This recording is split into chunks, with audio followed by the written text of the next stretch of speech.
Shalom, shalom. This is Sabal Awalam. I am God's made man. And, well, I done did the heat already. I'm going to give you some more heat. But I just want to say that for the next session of Friday Night Heat, we will be moving to YouTube. You know, we done did the Instagram Friday Night Heat, and Instagram is cool, but for the next Friday Night Heat, we're going to be moving to YouTube. But for right now, I want to get into a subject matter, something that's been on my mind for a while, and that is hypocrisy. And basically, that's a lot of hypocrisy in the so-called black community.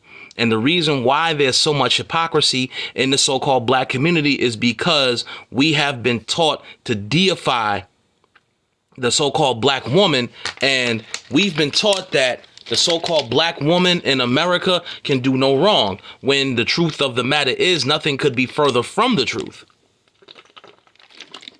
And if you want proof of how we've been taught to deify black women, just take a look at the two holidays, Mother's Day and Father's Day. Now, in the hood, Mother's Day is a next level event. It's an extravaganza. It is,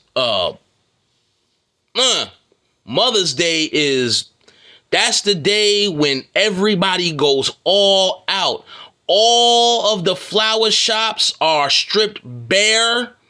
Every single restaurant for 1,000 miles is booked solid. You can't get in there for nothing. All the Red Lobsters, all the Applebee's, all the TGI Fridays, everything. Everything is all booked. But Father's Day in the hood is just another Sunday. And because we've been taught to deify black women, one thing is that's why black women do a lot of the very disrespectful and a lot of the very intolerable things that they do.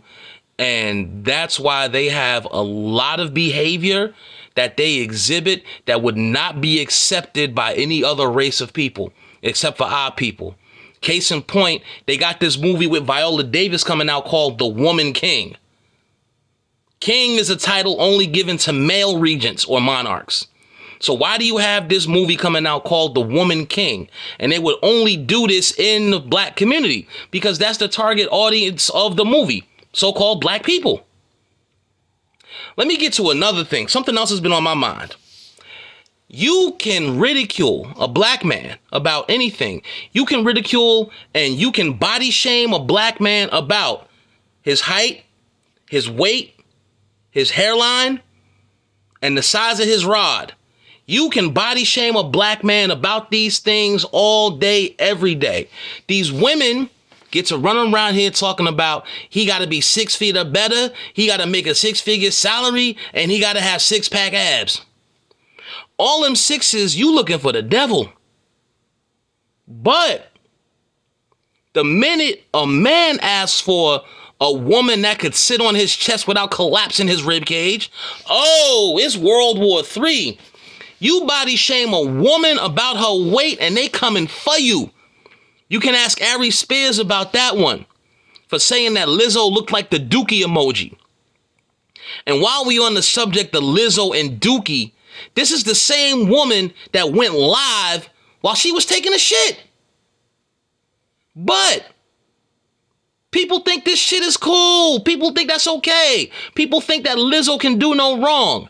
And let's not forget about her being ass out at the Laker game. Black women did because we've been taught to deify the black woman in America.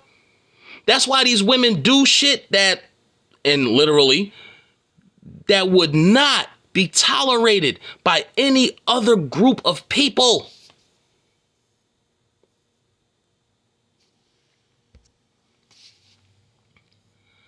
And again, the black woman is this great, highly exalted being that can do no wrong. But the so-called black man in America is the scum of the earth.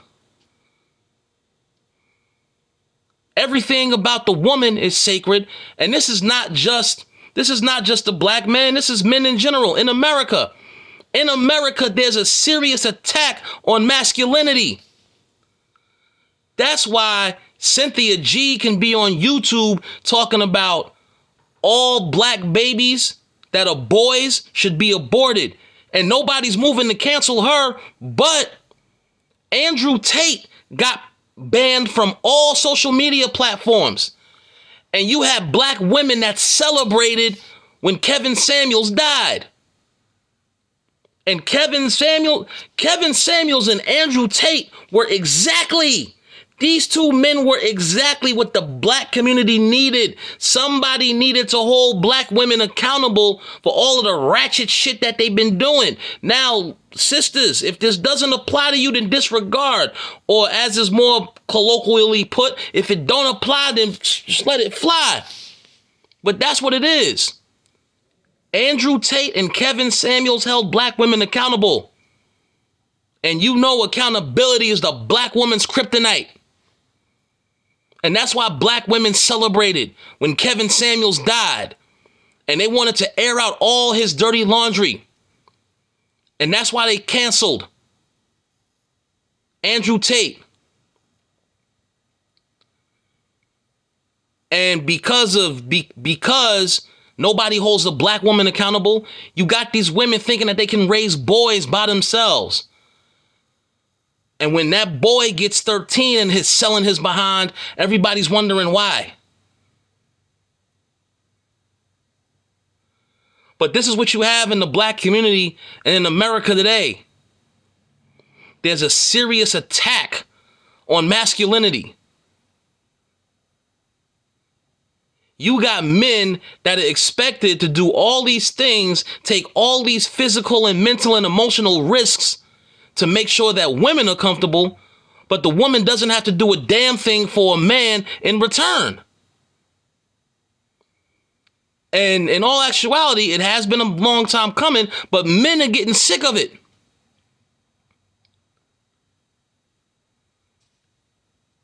Now, this is the type of stuff that black women do. I'm strong and independent. I don't need no man. But then, when you go out here and Bryce or Connor from Whole Foods has your naked ass hog-tied in the basement, why are black men protecting us? How can you expect us to want to provide for you or protect you if you advertise before the whole world how unnecessary you consider us to be?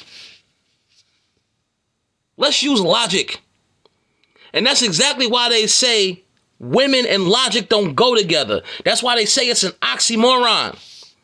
The same way y'all women out like to come outside half naked and then you start complaining when you get a little more male attention than you want, or you get the wrong type of male attention.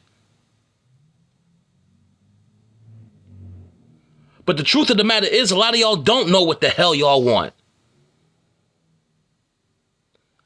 I remember one day a guy said that he doesn't want to date anymore because women think and act just like men. This is a sad state of affairs we living in. It's a sad state of affairs when women that look like Lizzo and look like Precious can demand, and nobody finds anything wrong with this. Women that look like Lizzo and look like Precious can demand men that look like The Rock, LL Cool J, and Michael Jai White. And everybody's saying, go ahead, girl, you know what you want. But let a man, and the man could look like Michael Jai White, or the man could look like The Rock. But let him say that he'd rather a woman that looks like Kerry Washington or Tika Sumpter. How you body shaming fat women? Why you doing that? So, the black woman is allowed to have ridiculously high standards, but the black man can't have any at all? And that's exactly what it is. There's a lot of hypocrisy amongst our people in America today, and that hypocrisy is what is causing a big disconnect with our people.